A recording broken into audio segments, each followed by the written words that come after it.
नमस्कार दोस्तों, OCN network में आपका स्वागत है।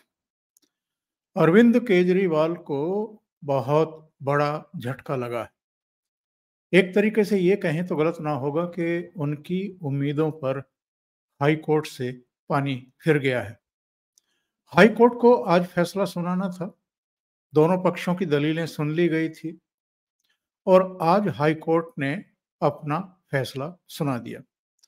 हाई कोर्ट ने बिल्कुल साफ कहा है कि जिस निचली अदालत ने अरविंद केजरीवाल को 20 जून को जमानत पर तिहाड़ से रिहा करने के आदेश दिए थे, उस अदालत ने ईडी की दलीलों को सुनना चाहिए था।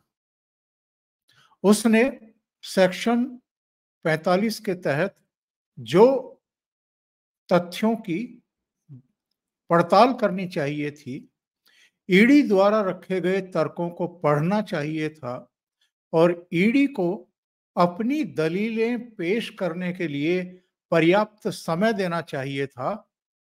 निचली अदालत ने बेसिक्स का भी एक तरीके से उल्लंघन किया है या अनदेखी की है। और आपको याद होगा, जब निचली अदालत की जज साहिबा न्याय बिंदु फैसला देने के लिए उतावली दिखाई दे रही थी या एडमेंट दिखाई दे रही थी, तो ईडी ने उनसे बार-बार ये अनुरोध किया था कि हमें 48 घंटे का समय दीजिए।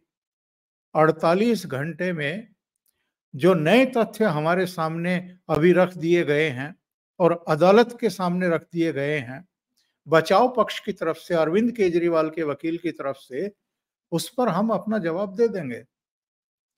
लेकिन उन्होंने ये कहते हुए ईडी की दलीलें ही सुनने से एक तरीके से इनकार कर दिया कि आपने जितने दस्तावेज दिए हैं यह बहुत भारी भरकम है और इसको पढ़ना व्यावहारिक नहीं है, संभव नहीं है। समर वेकेशन की कोर्ट है और उन्होंने बहुत सारी चीजों को एक तरीके से अप्रासंगिक बता दिया और अरविंद केजरीवाल को जमानत देने के आदेश जारी कर दिए। ईडी के सामने कोई चारा बचा नहीं था, लिहाजा 21 जून को सुबह ही सुबह ईडी दिल्ली हाई कोर्ट पहुंची और जो आदेश दिया था उस आदेश पर रोक लगाने की मांग की, क्योंकि अगर रोक नहीं लगती तो शुक्रवार को ही अरविंद केजरीवाल जेल से बाहर आ गए होते। अरविंद केजरीवाल के वकीलों ने, खासतौर से अभिषेक मनु सिंघवी ने, जो ऑनलाइन जुड़े हुए थे अदालत में, हाईकोर्ट के सामने तमाम तरह की दलीलें रखी। ये भी कहा कि साहब, चुनाव प्रचार के लिए सुप्रीम कोर्ट ने अरविंद केजरीवाल को 21 दिन की अंतरिम जमानत दी थी, राहत दी थी और जब वो समय अवधि पूरी हो गई तो 2 जून को अरविंद केजरीवाल ने सरेंडर भी कर दिया था। वो दिल्ली के मुख्यमंत्री हैं, कोई अपराध ही नहीं है जिनका कोई पूर्व का अपराध का रिकॉर्ड रहा हो, वो कोई भाग नहीं जाएंगे। अगर निचली अदालत के आदेश के बाद अरविंद केजरीवाल बाहर आ भी जाते तो कोई पहाड़ नहीं टूट पड़ता। अगर हाई कोर्ट उनकी जमानत को रद्द करती, यानी निचली अदालत के फैसले को पलट देती, तो अरविंद केजरीवाल वापस तिहाड़ चले जाते। लेकिन ये बड़े मासूमियत से भरे हुए तर्क हैं अभिषेक मनु सिंघवी के। जमानत मिलने का मतलब आप समझते हैं क्या है? अरविंद केजरीवाल अभी भी चीफ मिनिस्टर बने हुए हैं। जमानत पर अगर वो बाहर होते तो फिर वो सारे काम करते जिन पर अंतरिम जमानत के दौरान सुप्रीम कोर्ट ने रोक लगाई थी कि आप सचिवालय नहीं जा सकते, आप किसी फाइल पर सिग्नेचर नहीं कर सकते, आप कोई फैसला नहीं कर सकते और अगर कोई फैसला करना भी पड़ा तो गवर्नर, लेफ्टिनेंट गवर्नर से उसकी परमिशन लेंगे। तमाम तरह की शर्तें जो है उस समय 21 दिन के लिए सुप्रीम कोर्ट ने उन पर आयद की थी। तो अब तो उनको ज़मानत मिलती तो वो तो धड़ल्ले से, अगर 2 दिन के लिए भी बाहर रहते और फिर हाई कोर्ट कोई आदेश देता कि नहीं हम ज़मानत रद्द कर रहे हैं और वापस उनको जेल में जाना है, तो उन 2 दिनों में तो वो बहुत सारे फैसले कर गए होते। इसलिए अरविंद केजरीवाल पर जो हाई कोर्ट में सुनवाई हुई और दोनों पक्षों की जो दलील सुनी हाई कोर्ट ने, और ईडी ने जो नए तथ्य रखे, खास तौर से ईडी ने बताया कि 2023 के पहले के जो तथ्य थे, निचली अदालत ने केवल वो देखे जो 2023 के बाद के हमारे पास सबूत हैं, जो नए सबूत आए हैं, उनको तो कंसीडर ही नहीं किया, उनकी तो सुनवाई ही नहीं की। और हाई कोर्ट ने आज फैसला सुनाते हुए ये माना कि निचली अदालत ने जो तय मानदंड हैं उनकी अनदेखी की है, यानी जो प्रक्रियागत एक न्याय में सिद्धांत लागू होता है उसकी भी अनदेखी की है। यानी हाई कोर्ट ने निचली अदालत के विवेक से लिए गए फैसले पर बड़ा प्रश्न चिन्ह लगा दिया है। और आपको ध्यान होगा जब जस्टिस न्याय बिंदु ने ये फैसला दिया था अरविंद केजरीवाल को जमानत देने का, उस समय सोशल मीडिया पर भी, मीडिया में भी और जो विधि विशेषज्ञ हैं उनमें भी ये राय बनी थी कि ये ठीक नहीं हुआ है। लेकिन एक पक्ष तो वो है और दूसरा पक्ष ये है कि जैसे ही निचली अदालत से अरविंद केजरीवाल को जमानत देने और अगले दिन तिहाड़ जेल से उनकी रिहाई का आदेश आया और ये खबर बाहर आई, तो आम आदमी पार्टी में एक जश्न का माहौल था। पटाखे फोड़े जा रहे थे, मिठाइयाँ बाँटी जा रही थी। दिल्ली से लेकर के चंडीगढ़ और पंजाब तक हमें ये दृश्य देखने को मिले थे कैमरों पर और टेलीविज़न के पर्दों पर। और तमाम तरह के पोस्टर, बैनर इनके सोशल मीडिया अकाउंट पर शुरू हो गए थे कि अरविंद केजरीवाल जो है वो जेल के फाटक तोड़ करके बाहर आ रहे हैं, बब्बर शेर बाहर आ रहा है, तमाम तरह की चीज़ें। आज भी वो उनके सोशल मीडिया मंचों पर पड़े हुए हैं पोस्टर, जिसमें किसी में तिरंगे के साथ, कभी उनके पीछे किसी शेर का, लायन का एक चित्र लगा करके उनको जारी किया गया था। और जब ईडी ने निचली अदालत के फैसले को हाई कोर्ट में चैलेंज किया, चुनौती दी और वहां पर नए तथ्य रखे, तो ये सारे एक तरीके से छाती पीट रहे थे और ये कह रहे थे कि साहब, मोदी सरकार के इशारे पर ईडी जो है वो अरविंद केजरीवाल को बाहर नहीं आने देना चाहती है। नए तथ्य क्या रखे थे ईडी ने हाई कोर्ट के सामने, जिनको सही मानते हुए हाई कोर्ट ने अब अरविंद केजरीवाल की रिहाई पर भी रोक लगा दी है जेल से, और निचली अदालत के जमानत देने वाले आदेश पर भी रोक लगा दी है।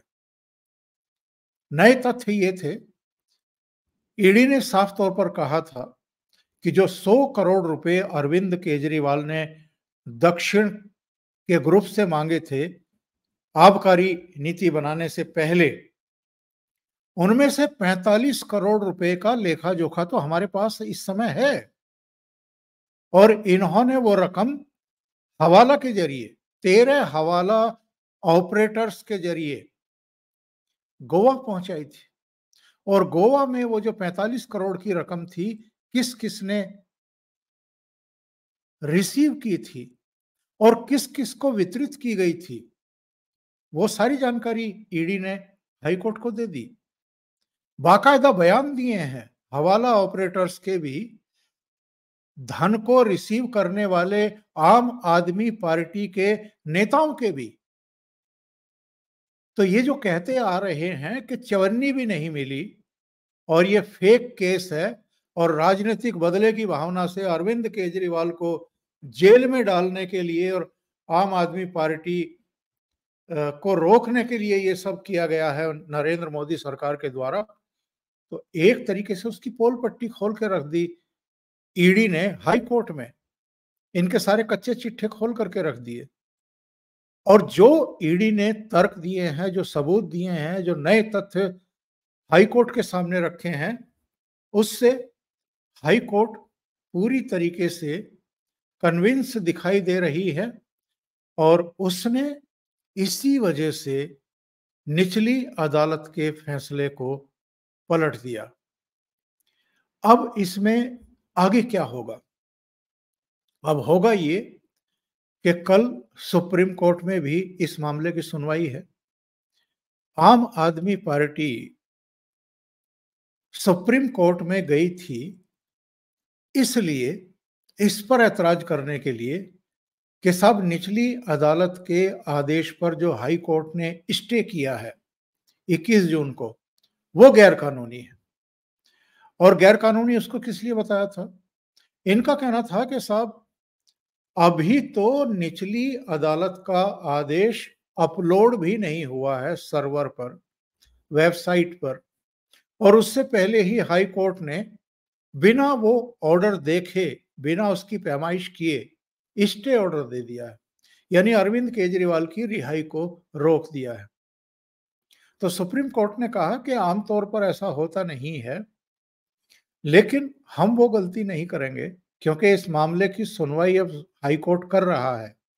हाई कोर्ट में आर्गुमेंट दिए जा रहे हैं पक्ष की तरफ से, विपक्ष की तरफ से।